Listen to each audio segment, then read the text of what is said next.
Adrian.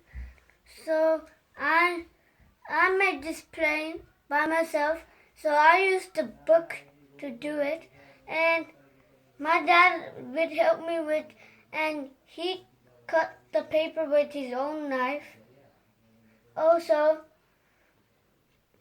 we drawed, then we cut it off.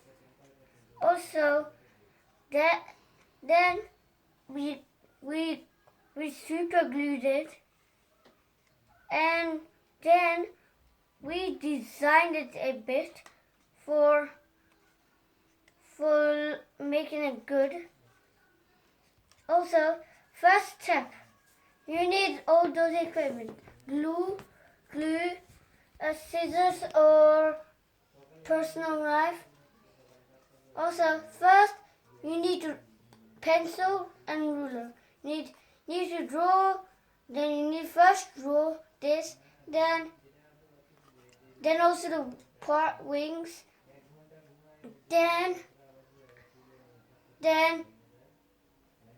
once you need to first cut this part, or you can first cut the wings, and then once this is cut the wings.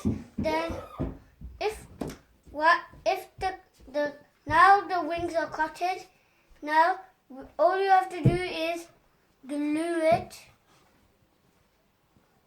and then it became a plane. But when you done it, you need to make it to dry. Then after like 10 or 5 minutes, it's done.